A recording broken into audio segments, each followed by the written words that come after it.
Uh, I have a little bit of breaking news I'm going to start with. And then at the end, I will have a few remarks about my personal situation and my work. So if I could ask us to, I don't know if you'd ask any questions, but I don't know if you're going to be able to. But I will have a few things to say about my work and where I'll be doing it, as you all, I think, already know. So thank you again for being here. First of all, I can confirm for you that Secretary Marco Rubio spoke with Russian Foreign Minister Lavrov. We have that the fact that Sergei Lavrov, again, in a phone call with the secretary regarding preparation for the upcoming summit between President Donald Trump and Russian President Vladimir Putin, both sides confirmed their commitment to a successful event. I can also tell you that it was President Putin who called to make this arrangement as well. But of course, I will certainly take your questions as we move forward here. And now to our announcements. We are deeply saddened to learn of Colombian Senator Uribe's tragic death. Senator Uribe, his leadership and vision for Colombia's future were evident throughout his years of public service to the nation and the Colombian people. His vision and commitment to his country encouraged countless individuals at home, throughout the world, and his contributions to Colombia's democratic future, though obscenely halted, will endure and inspire future generations. As Secretary Marco Rubio has said, the United States stands in solidarity with Senator Uribe's family and the Colombian people, both in mourning and demanding justice for those responsible.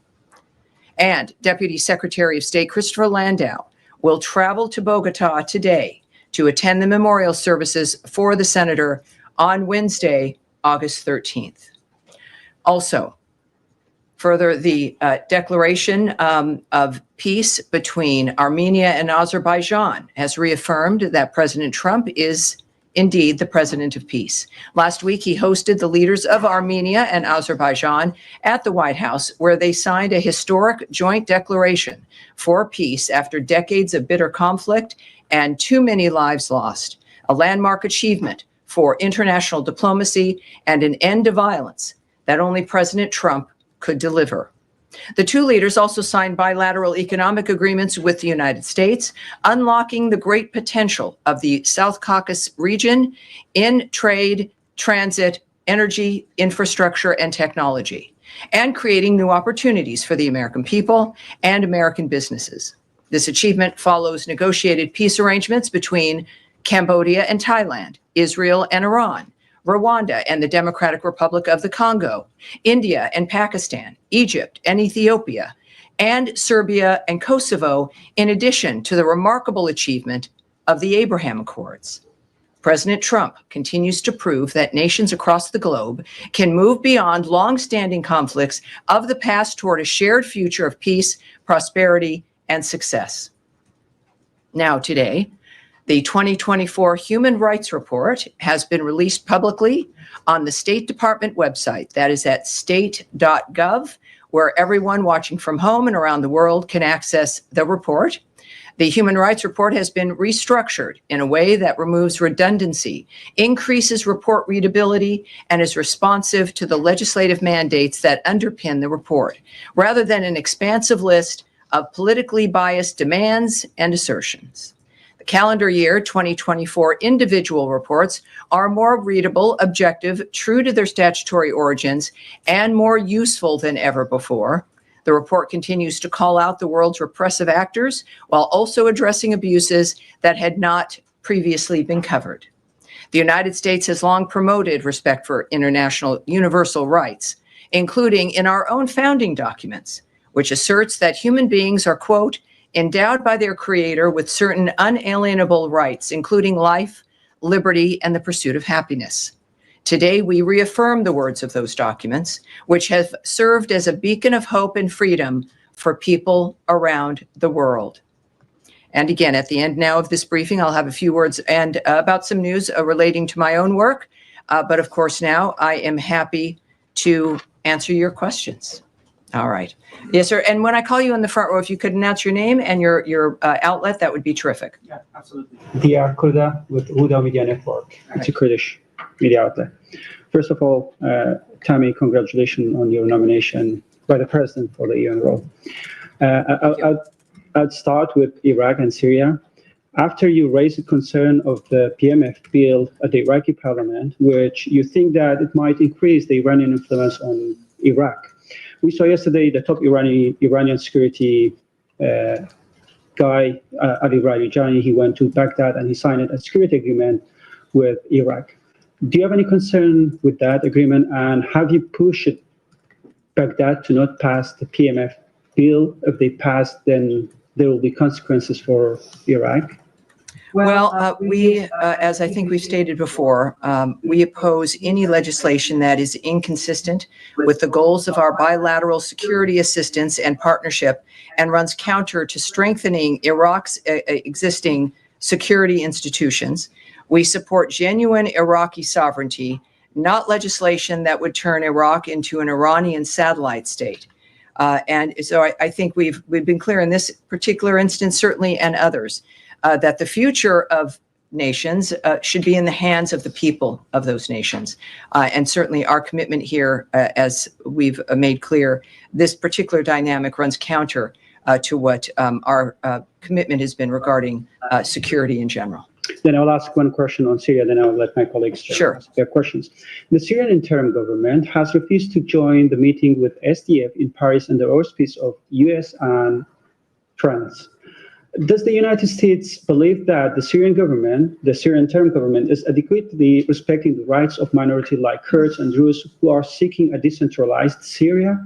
And have you put any pressure on them to make these meetings happen, especially in Paris? Well, this is why we have special envoys. Again, we're in regions that are unstable, that have had problems sometimes for generations, if not hundreds of years. So that automatically means that continual work has to be done to bring parties together. I will read a tweet from Ambassador Barak, who is our special envoy for Syria. He's noted from, well, was it today? Syria remains steadfastly committed to a united process that honors and protects all its constituencies, fostering a shared future for the Syrian people.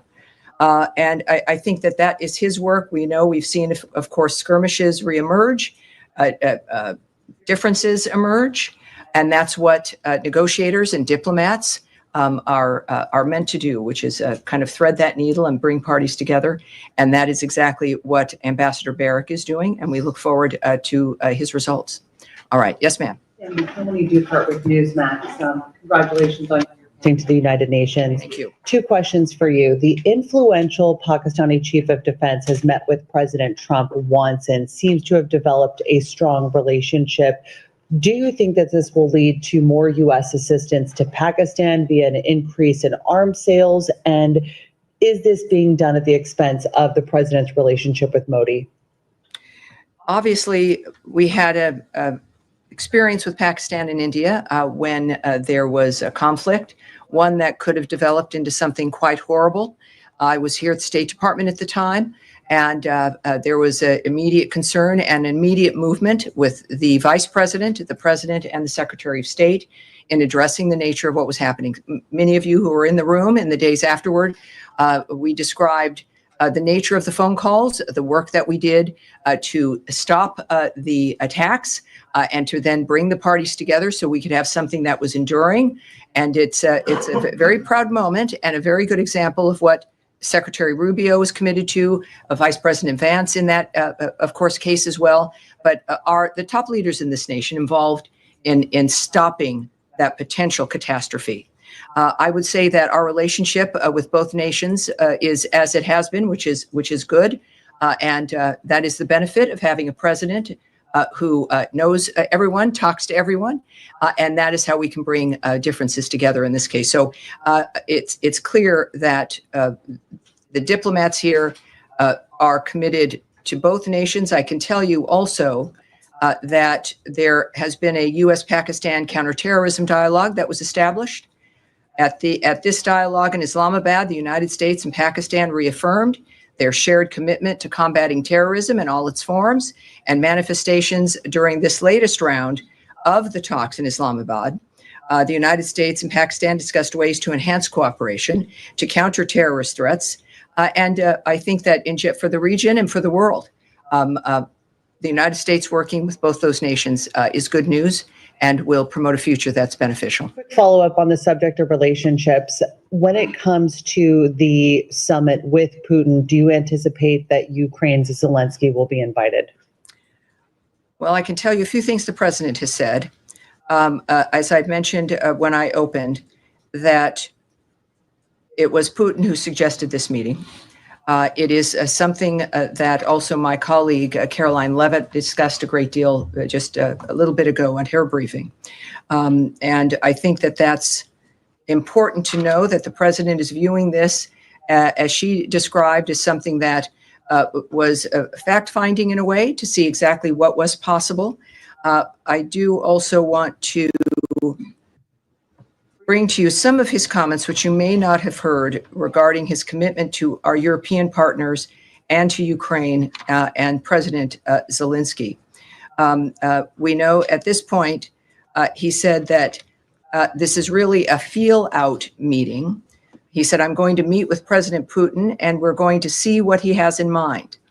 And if it's a fair deal, I'll reveal it to the European Union leaders and to the NATO leaders, and also to President Zelensky.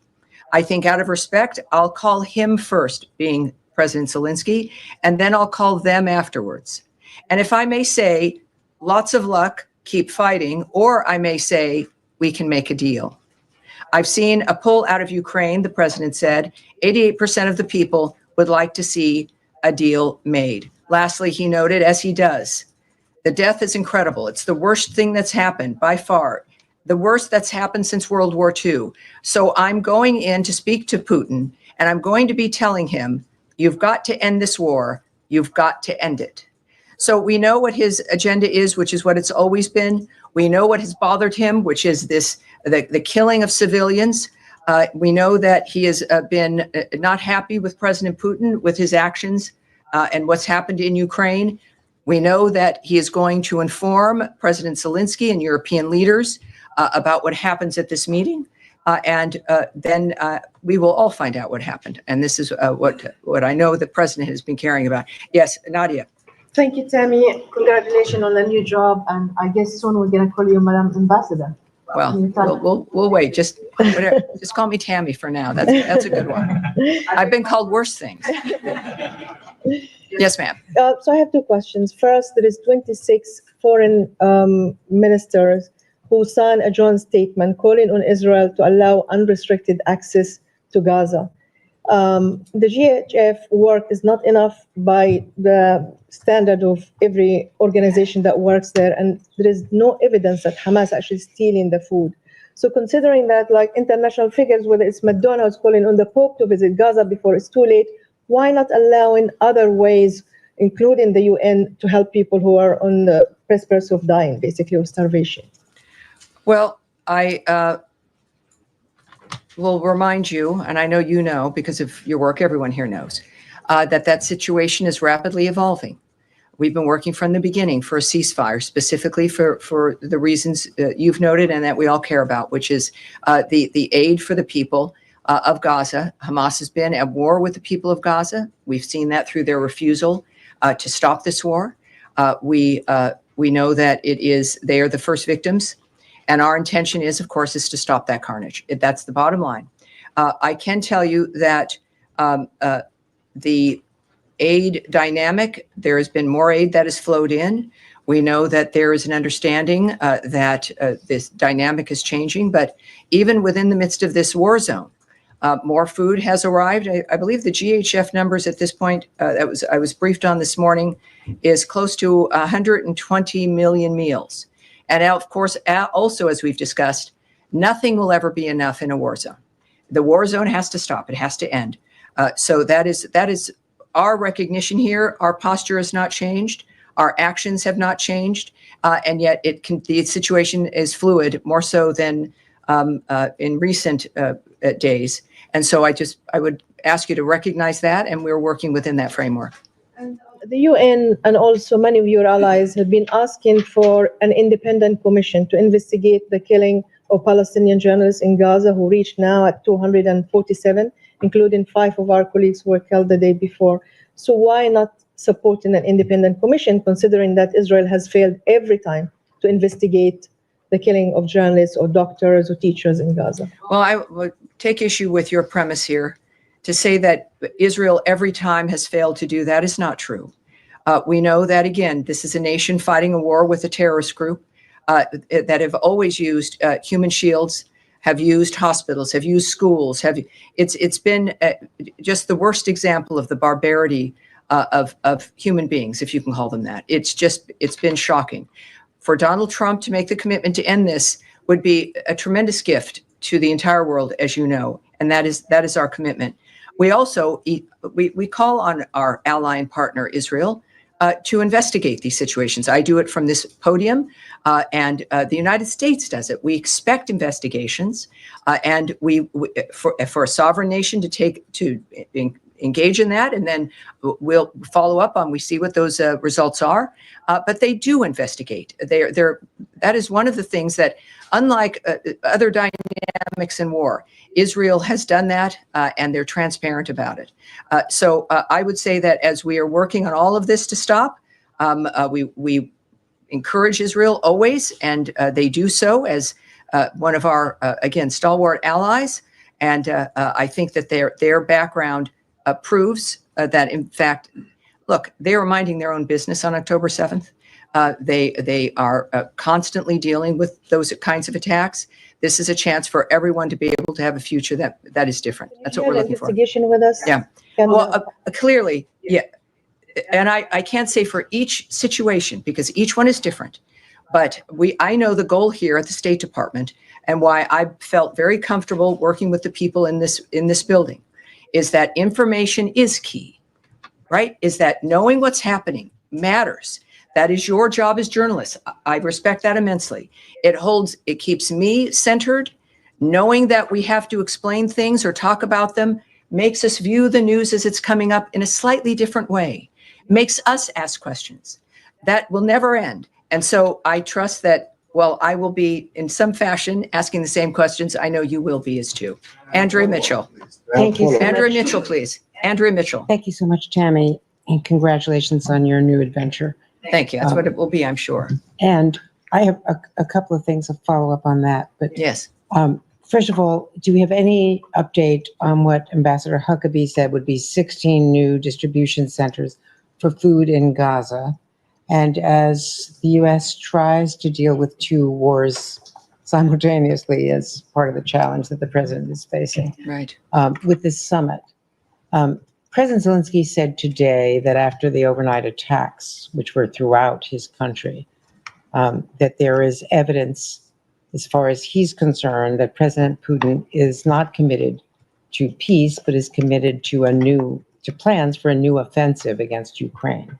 So going into these negotiations, with what President Zelensky says is an imbalance in what is going on the battlefield right now, how does the president hope to try to get President Putin to abandon this commitment that seems obvious from the battlefield, by day after day advancing? I'll let me answer the first question about.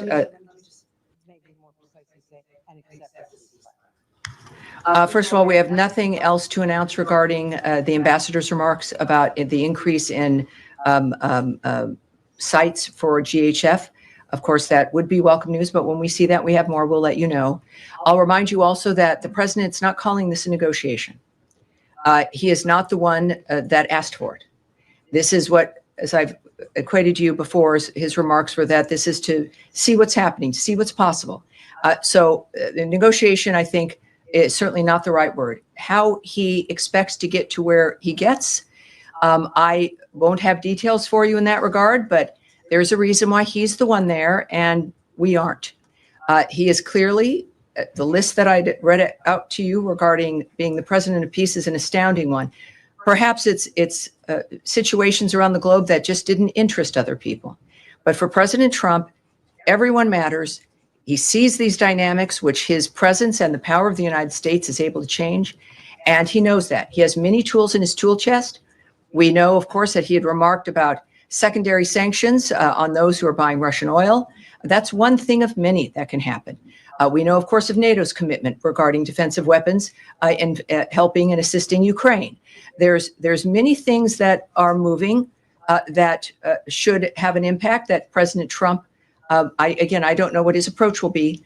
What I do know is that I'm grateful that he's the president, that I'm able to be here, read to you a list of ceasefires and peace agreements, and know that he's meeting with Putin in regard to one of the most outrageous dynamics that we've experienced. I will also remind people that he has met alone with President Zelensky. He has met alone with European leaders.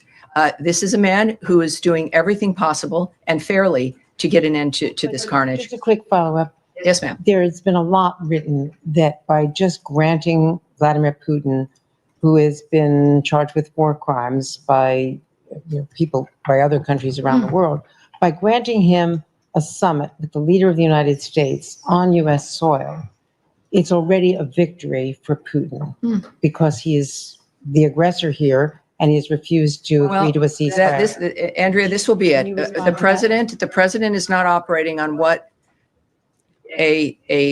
something might look like. He's operating on how to stop obscene carnage among innocent civilians in Ukraine. And that is, he took some heat when he started talking to Putin, because Biden had talked to him for 3 years. You don't make peace through performative actions or theater. You make it by talking to people. And this is what he's committed to. This is the end goal. The end goal is not performance or perception, or it's getting the job done. And I'm honored that I can be here and at least be a part of reminding people, because he's done. We know him. He's a remarkable achiever, not just in business, but in knowing people and knowing how to get what he wants.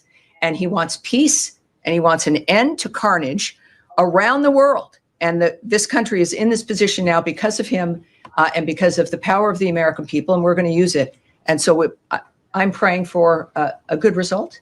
And with President Trump, we very well may get one. Yes, Daphne. Thank you, Tammy. And I'll echo my congratulations on your nomination. Not that anyone knows what I'm going to mention at the end of the briefing now, but yes, go ahead. Thank you. On the human rights report, the State Department has cut down criticism of some countries that have extensive records of human rights abuse, including in El Salvador, where the State Department said there was no credible reports of significant human rights abuses, cutting an entire paragraph from last year's report that mentioned issues such as arbitrary arrests and harsh and life-threatening prison conditions. What is this change based on? Has El Salvador taken any steps to change these issues, or how did the State Department determine that these abuses were no longer taking place? Well, I'm not going to speak from country to country. This is something that is available. People can go look. Again, Americans, obviously, the reporters here in this room have had it for a little bit of time and have had a chance to take a look at it, which is important. Again, state.gov, and you can search for a human rights report, and you'll get all the countries, et cetera. First thing I want to mention is that every administration in a transition year has to deal with this particular product, this particular report, for the last calendar year to be released by a new administration. And there's always changes. As you might imagine, if someone is the new president, you got a new administration, the American people made a choice, and they clearly are taking over for the previous administration. Each administration, like with President Trump, reflects a value system and an agenda and a vision that convince the American people to vote for them. And in this case, President Trump always, as ever, I should say, was clear and obvious about the nature of what he wanted to achieve, and the American people agreed with him. This report, as a result, because it was also late, and many of you noted that, it was late because we weren't, just like with other administrations, we weren't going to release something compiled and written by the previous administration. It needed to change based on the point of view and the vision of the Trump administration. And so those changes were made. In addition to the fact that one of the things we're proud of, and what you'll also see next year, is the notion of something being readable by people, something being a reflection overall of what it is that we're dealing with certain nations. So it does not, the restructuring doesn't reflect a change of any U.S. policy when it comes to human rights. It certainly promotes, as does our work, respect for human rights around the globe. It does not reflect on any particular country. We've stopped ranking countries, by the way. People can make their own decisions about what nations are doing. So that is one thing also that is over. We also, I want to mention the notion of how large the report had become in its condemnation of nations and its the detailed listing of certain things. But what I can say is, and I think it's pretty clear, that you can issue reports, you can make them giant, but it depends on what we do. The Trump administration has proven from day one their commitment to human rights around the globe and to the quality of people's lives. We will have perhaps some, in this case, smaller reports, but I would suggest that you watch the actions that are taken by an administration and that commitment to human rights. In this case, you could have giant reports from the Biden administration as the world began to collapse into war, into conflicts, and it's a reminder. So reports are important. Transparency about our positions are important. That's what these reports will serve. And I can tell you again, for the people who work here at the State Department, these reports do matter. And our actions as a nation also back up the nature of our I commitment. understand that this is a narrowed report, but can you explain why this was changed and why an entire paragraph on rights abuses was omitted from this report? Well, again, I won't go into the details of each country. What I do know is that the approach and the attitude of what we expect, and new complaints are added in. Complaints regarding censorship of people in various countries has been added in that had not been dealt with before. So I'm not going to speak on the decisions that our diplomats have made in looking at the nature of the report of the data that they're receiving, but I can tell you that the nature of the attitude, the reason for the report hasn't changed.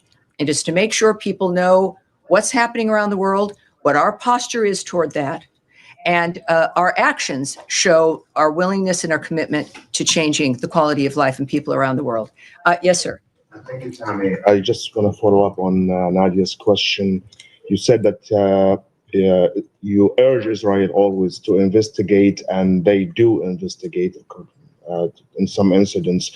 But I want to go back to Sunday's incidents when airstrike struck a tent of journalists. 4 of them are my colleagues, killing them. And there is no need for investigation here because the IDF statement was clear that they targeted Anas al-Sharif, my colleague, claiming that he's a leader of a Hamas cell that fires rockets into Israel without providing any proof. And this will add to 238 journalists who died in Gaza in 2 years. 11 of them are my colleagues, 11 of them. And my question is, are you comfortable with all the claims and excuses that Israel made to target those journalists, whether either they are my colleagues or the other 200? Well, what I can tell you, and I think what's been apparent from this podium, is our concern about the loss of any innocent life. We've made that clear. The work of the people in this building is committed to that. And it's every day, every briefing, certainly, we have examples of that. It is difficult for you. Some of you are war reporters, and you go into those zones, and I respect that immensely. So I'm not in a position, nor will I discuss my feelings. That's not what I'm here for, whether I'm comfortable or uncomfortable. What I will tell you is that we refer you to Israel for information regarding al-Sharif. Israel has released evidence that Sharif was part of Hamas and was supportive of the Hamas attack on October 7th. They're the ones who have the evidence.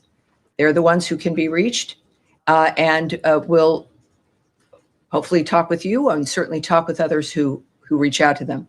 I will remind you And this is, again, as we're dealing with a complicated, horrible situation, is that Hamas historically has had members who are embedded in society, including posing as journalists. It is a horrible thing to do for those of you who are committed to finding information for people, to be in that situation. It's horrible in any war. I think some of us, if not most of us, have met someone who's been injured or know of someone who's been killed, who we've worked with because of a war situation. They are a terrorist organization. They launch rockets from near hospitals. They have bases under hospitals and schools. We've seen this happen over and over again. We've become in some ways inured to the inhumanity of that. And what I can tell you is what this administration is trying to do, is trying to stop it finally, once and for all. That's what I can speak to, is Secretary Rubio's focused passion on getting things done in what is a short period of time. And my goodness, it's been 7 months, and they're doing it. And that's what, again, regarding the specific instance, very big news, but that's my request and my comments on that exclusively. Yes, sir. We're moving on. Go ahead, Tom. I mean, you've said on the killing of these journalists that you refer us to the government of Israel. Yes. I mean, this is one of the worst, if not the worst, single attack on journalists in modern history, this particular incident on Sunday. As of all the journalists being killed, probably many of them by American weapons that are supplied by the US. Well, let's not, taxpayer. I'm sorry. I respect you enough to know, to not project something that serious and saying probably. Let's leave that out. The majority of weapons that are used have been supplied by the United States, courtesy of the US taxpayers. So there is a very strong accountability issue for the American government. So on this instance, has there been any internal process to look at what happened and to see whether it was within the laws of war? Well, obviously, there's many internal processes. I'm discussing with you a suggestion about who to reach out to, who has the answers for you. And that is due to the fact that, more than aware, of course, there's internal processes, which I will not be discussing with you because of the nature of them and the importance of the diplomatic work that is continuing to this day to stop that carnage. Is there an internal process on this particular incident? I'm not going to discuss the details for you. I'm not going to do that. And I think you know, and I appreciate you need to ask the question, but we're in the midst of not just any conflict, but one that we have stood by and worked on and spoken and dealt with everyone from the beginning of this administration to stop. Special envoys, the president, the secretary, food aid, the coverage, my comments here from the podium. Yes, I mean, it's clearly something that the Trump administration has spoken with about directly. It is clearly a major consideration for this administration. That has not stopped. And it is not something any of us asked for, let alone the Gazan people. But yes, we're working on and dealing with, well, many things that might not be. Just on the human rights report, just a quick question. You talked about new issues, new areas of concern for the administration, one of which is censorship. On the UK and on countries in Europe, this has been a big theme in the report. You talk about censorship of ordinary Britons becoming increasingly routine in the last year. And one of the cases relates to the killing of 3 young girls when there was an online speculation, which was false, that it was carried out by an asylum seeker. There was then very serious incitement to violence against asylum seekers in the UK, leading to very, very violent incidents, and people were prosecuted for that. It's a criminal offence to incite violence and racial hatred in the UK. Your report seems to be suggesting that it's a human right for people to have the freedom to carry out this incitement on American social media platforms. Is that what is a new principle in this report? I would ask everyone to go and read the reports for themselves and come to their own conclusion about the nature of where we stand. We've been very vocal about the issue of censorship, people being able to speak their mind, but it also can't be distilled into a couple of sentences that project a particular political point of view. I say, for context, read the reports yourselves. All right. And now, yes, ma'am. Thank you very much, Connie. Appreciate it. I have 2 questions. the Russia's Kremlin noted that North Korean troops will continue to be stationed in Russia, even if the war between Russia and Ukraine ends. Do you think this will be an issue in the upcoming negotiation between President Trump and President Putin? Well, first, again, we'll answer this specifically, is that this is not a negotiation that is happening on Friday. And I do know that there is a very specific, I won't know exactly where the conversation goes. Of course, none of us can know that except for the two men involved. But we know that, of course, the topic is Ukraine. All right, we are going to move on here. Yes, Sean. Best of luck in the future. Thanks for doing these briefings. Of course, my pleasure. Most of the time. Most of the time. Well, maybe Yes. not. Can I actually continue with what Tom was asking? Sure. You mentioned the human rights reports. In the human rights report, the DC is politically biased in the past, and censorship is something that you're taking up. Why is this? Why is this a human rights abuse in your view? I mean, Secretary Rubio has himself said that the United States is going to monitor social media of people coming to the United States, that they should keep it open.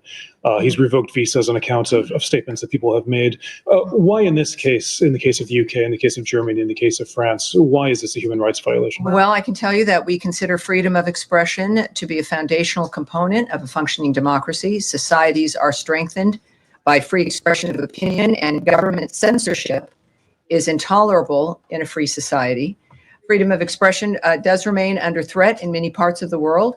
As outlined in the 2024 Human Rights Report, governments continue to use censorship, arbitrary or unlawful surveillance, and restrictive laws against disfavored voices, often on political or religious grounds.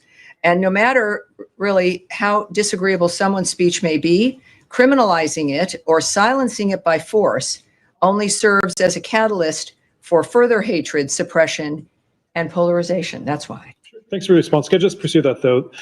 In the case of the UK in particular, and in the case of Germany, because of its history, incitement is considered something that's could be criminally liable. Does the United States see that as absolutely wrong? That for example, for the UK to say that this is a public safety issue, people might attack migrants because they falsely. Well, again, as I've said at the start, I'm not going to go into the details of what is found or discussed in each of the country reports, and I'm going to leave it at that. All right. Yes, ma'am, there in the green. Thank you. So Israel was recently accused of killing Saifullah Mosallet just over a month ago, one of the dozens of Palestinian American Israel has illegally detained or killed. Mohammed Ibrahim is the most recent case, a Palestinian American teenager from Florida who now has scabies while in Israeli detention. Mohammed's family is in Palestine right now attempting to free him. What is the Trump administration doing to release him and other U.S. citizens from Israel's illegal detention? Oh, thank you for that. I'm not, as we've had to say before, going into the details of actions we're taking diplomatically, what negotiations might exist. We certainly are aware of those reports, and there is really no higher concern for the State Department than the safety and well-being of American citizens. Saeed. Can you let? Yes, Saeed, please. Saeed, go ahead, please. Thank you, Tammy, and best of luck. And maybe you'll run into you in the stakeout. Wait, I would be so lucky if I saw you again. I'm going to be there. I'm looking forward to it. I will get you on the Amtrak. I'll be there for sure. Thank you. My question to you Yes, regarding the aid. It's been since the 1st of August, since Envoy Witkoff went in to survey the situation and basically come up with some sort of a conclusion on the aid situation, how you allow more aid in. One, has he submitted yet an assessment on what should be done? And second, I think it was raised just a little while ago here, is there a consensus that the centers should be increased, considering that, the 4 centers now came to replace 400 centers. So if you could share with us any new information on this, we'd appreciate it. Well, I can tell you that Special Envoy Witkoff and Ambassador Huckabee, they spent hours inside Gaza to assess the situation, as you've noted. Witkoff and Huckabee saw firsthand the incredible and important work of the GHF, what they're doing to provide assistance to civilians. Again, I think we're close to 120 million. It's the new number for GHF. During the visit, both were briefed on the regrettable dynamic of UN assistance trucks getting looted upon entry into Gaza. keep in mind, they went there. The president wanted firsthand report of what was happening. We're all reliant on, and your work is always very good, mostly, about what's happening on the ground. But getting reports in directly from individuals was important to him. I can also tell you, which is I don't think reported in the news, civilians in Gaza thanked the United States for providing assistance to the GHF, which they receive at no cost, obviously. I think we presume that, but to confirm, at no cost, compared to the UN assistance, which when it is not stolen or looted, is then subject, many of you might know, or perhaps you do, is subject to extortionary taxes by Hamas authorities. President Trump wants to alleviate the suffering of the people in Gaza at the hands of Hamas because he's a humanitarian. We're seeing this in him. Frankly, his commitment to the country exposes that to us as well. And he has committed to remaining involved and helping to facilitate the aid situation to build upon GHF's work and to help Gazans obtain the critical access to food and aid that they need. And I would say that it is GHF and the president and many others, including at this podium, calling for more people to participate in this process. Just a quick follow-up, if you allow me.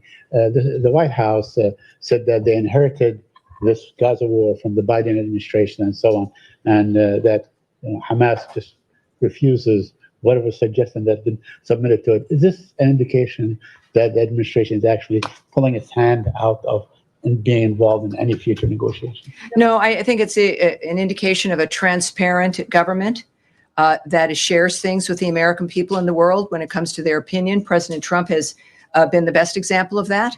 And then we're watching the nature of the choices they make. It's clear with Ambassador Huckabee and Special Envoy Witkoff, that visit, the nature of the president's continued remarks are remaining in play in that region when it comes to stopping the carnage, getting the ceasefire, ending all of this, enough to where people do begin to wonder, all right, what's next?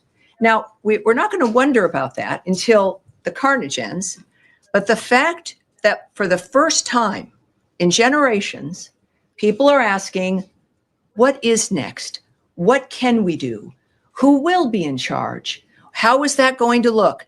Now, we're not going to engage in that or answer it, but the fact that it can be asked tells you how far President Trump has moved this motion here. Yes, sir. Thank you, Madam Bruce. First of all, my congratulations on your new job. I believe that your new role at UN will make America great again.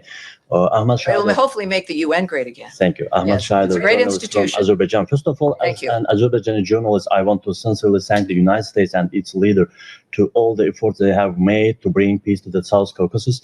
On August 8th at the White House, the U.S. helped Azerbaijan and Armenia sign a historic peace agreement, and President Ilham Aliyev has even suggested that President Trump deserved the Nobel Peace Prize for his role in this achievement. Can you please share the State Department's view on this new peace situation in the South Caucasus? Because Russia and Iran have made statements showing they do not support this peace plan, and even some Iranian officials have said that they will try to stop this Trump corridor, Trump route. What will the United States do if Russia or Iran try to block or sabotage this new peace route? Well, as you, I think, know, I'm not going to speculate on what we may or may not do with certain actions. The world knows to take President Trump seriously. This arrangement, this deal is important to him. They were at the White House. This matters to this administration. It matters to the world. I can say that some people may not even know because it doesn't get coverage. These two neighbors have been in conflict for decades. I think it's over 35 years now, with countless lives lost and generations scarred. While many have tried, we have to say the Europeans, the French, and Putin and even Biden, only President Trump was able to successfully bring this these two countries together to agree to this historic peace. So I think what the world knows is that he is committed to longstanding, durable peace between countries, regardless of how long the conflicts have lasted or the hostility has lasted. And that commitment, as we've also seen, he's a realist. It's based in diplomacy, but he'll do what he needs to do to make the most of being the President of the United States and stopping the wars. Yes, sir, in the pink. Thank you, Ms. Bruce.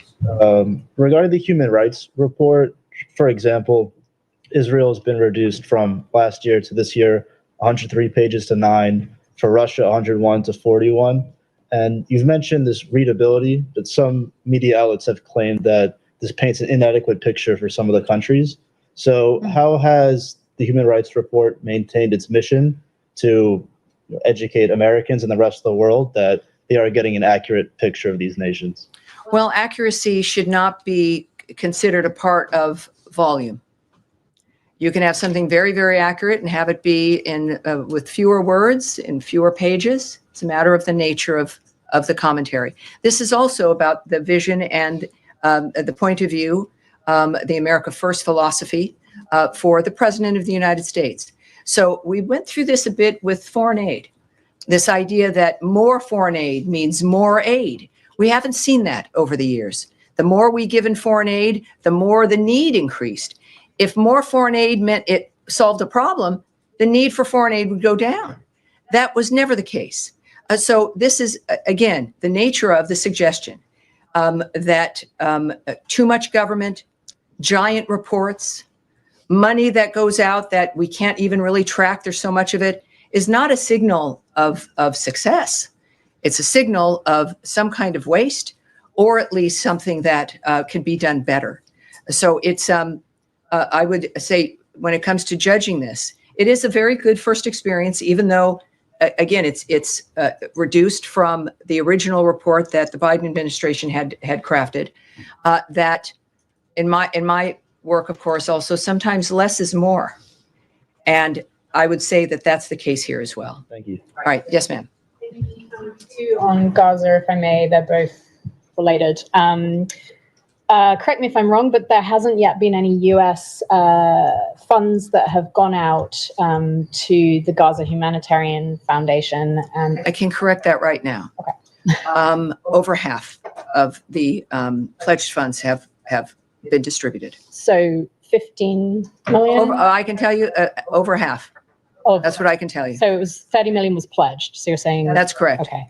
And I would also, though, as I think we've talked earlier, that the financial commitment, not that we should get stuck in that, but the commitment the United States has made overall is certainly perhaps hundreds of millions of dollars. The nature of special envoys, our diplomatic missions, the concentration of the secretary, of the president, of missions back and forth, the special envoys. It is there.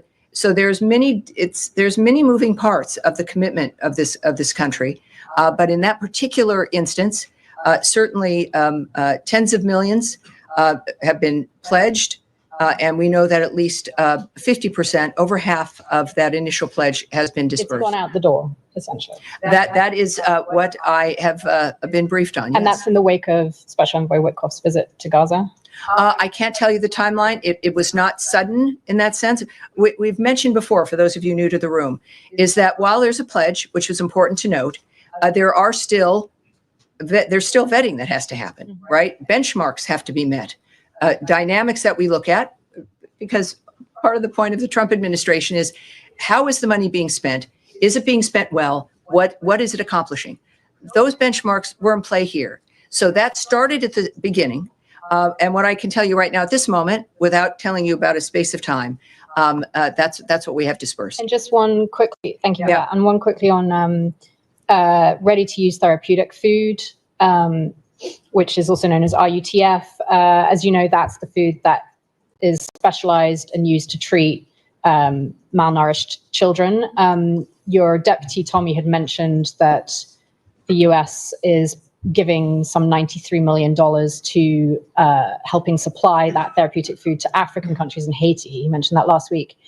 Is the US government doing anything to help the likes of UNICEF and or other aid organizations get more RUTF food into Gaza? Like UNICEF had said that RUTF food, their supplies of it are about to run out in Gaza. We've not been able to get an answer from the Gaza Humanitarian Foundation as to whether they even distribute that food for children who need it most in Gaza.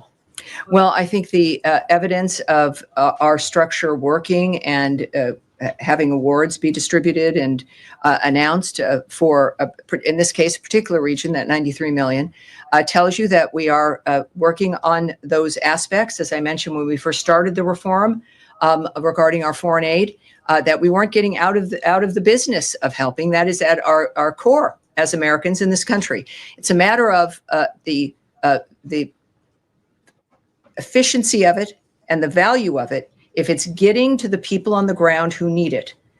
We've had problems with how much, when you have an award, actually gets to the people who need it. What is the percentage of that at the local area? So while I won't go into the details, of course, I think you know I won't, about other awards that are discussed or what discussions are being had with NGOs or any other nonprofits that are involved. The fact of the matter is this is a part of what it matters to the State Department. And as you know, we've had that one description of that one package of aid. And with everything happening in Gaza and our commitment to it, I look forward to seeing how else we're expanding our assistance there. Yes, ma'am. Thank you. On Gaza, Israel has been blocking foreign reporters from entering Gaza unless they are under Israeli military escort. Does the U.S. press Israel to allow foreign journalists, including American journalists, by the way, to enter Gaza? Well, we're of course leaving that to the government of Israel. We are not going to tell them what to do or inform them how to handle the decisions they've made. Just as again a reminder that it is a war zone, and countries are going to make decisions about who they allow in and who they don't, and that's up to Israel. And on the killing of Al Jazeera journalists came as Israel openly prepares to occupy Gaza City. Has the Trump administration given the Israeli government a green light for this widely condemned plan? Do you support or oppose? Well, I would say you should contact the White House regarding their posture and what the president has said or not said in that regard. All right. Yes, at the end there. On the human rights report and then on Gaza.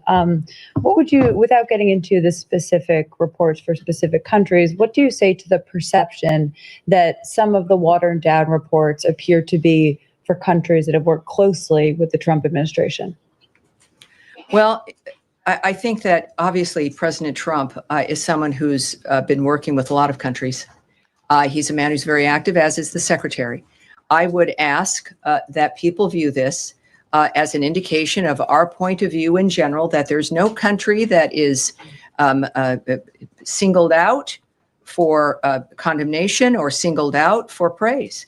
It's the nature of the consistency of how our diplomats, how President Trump and Secretary Rubio view the nature of what's happening in those countries.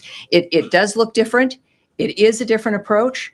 Philosophically, the American people voted in an approach that Donald Trump had described to them.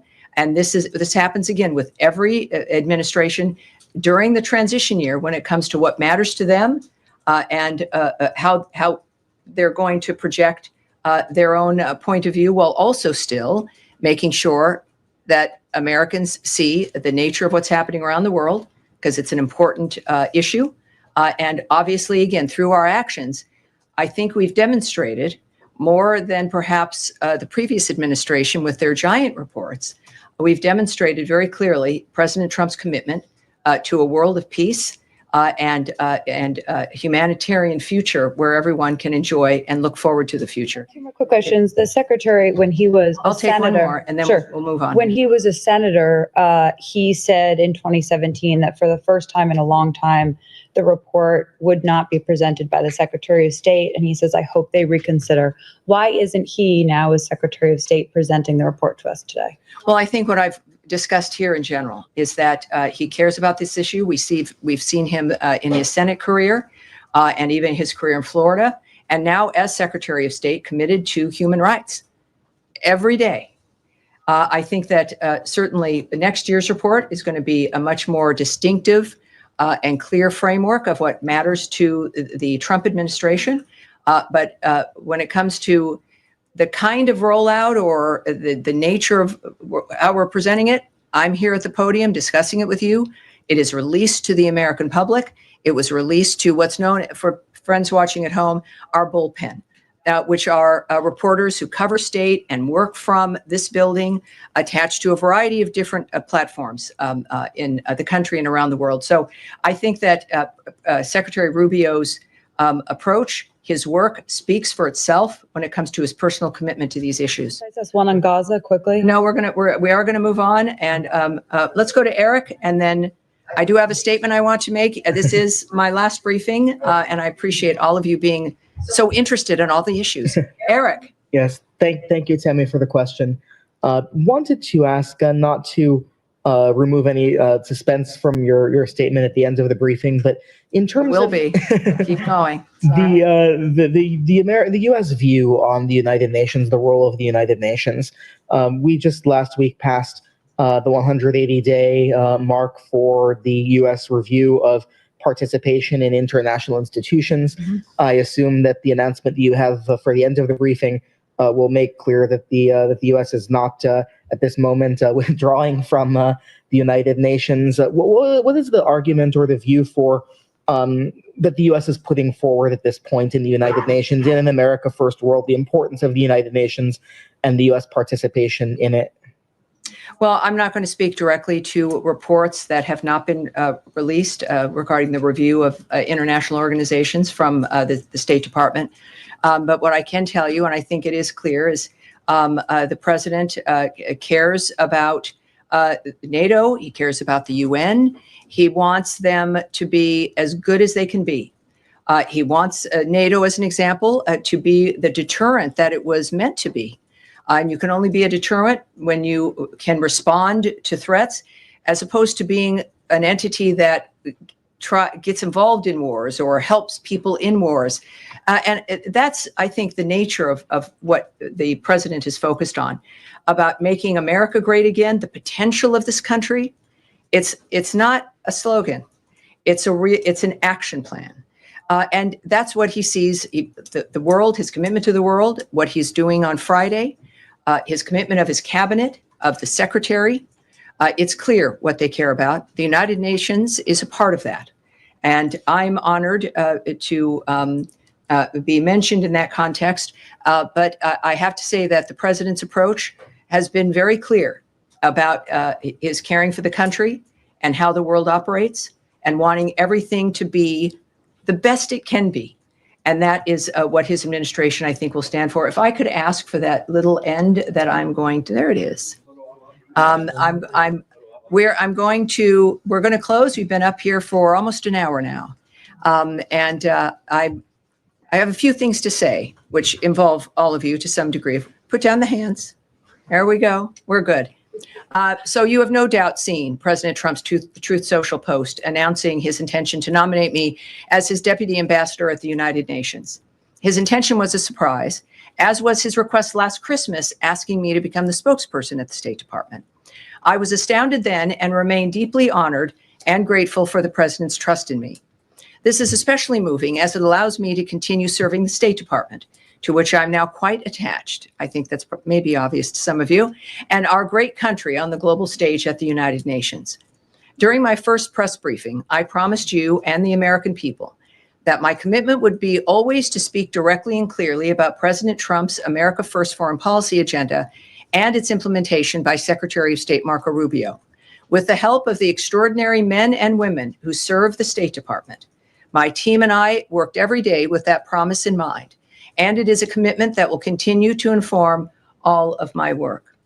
As this remarkable chapter in my life continues, I want to take a moment to thank all of you in the bullpen, and also in this room in general, for your camaraderie, your banter, your professionalism, and yes, even the occasional haranguing, which normally is from the bullpen. Yes, I'm looking at you, Daphne. You've kept me sharp, grounded, and on more than a few occasions laughing. The relationship between the spokesperson and the press is a unique one, and I'm grateful that I know all of you. I also want to thank Secretary Rubio for his faith in me and people I have mentioned often during these briefings, the men and women of the State Department. From day one, your expertise and deep sense of mission have shaped the way we engage the American people and the world. With your help, we made the daily press briefings relatable, enhancing transparency and giving the American people the foreign policy news and insight they deserve. In just 200 days, we've conducted over 200 interviews, provided daily press briefings every week, managed countless major announcements, and delivered department breaking news, sometimes right in this room, in real time. This success is a testament to your coordination, skill, and strategic work, and unshakable commitment to excellence. Foreign service officers, career officers, civil servants, and political appointees working together for this nation. I look forward to continuing to serve with you as well as support you from New York and beyond. Thank you, everyone. That's it for today. Appreciate it. Thank you. Thank you.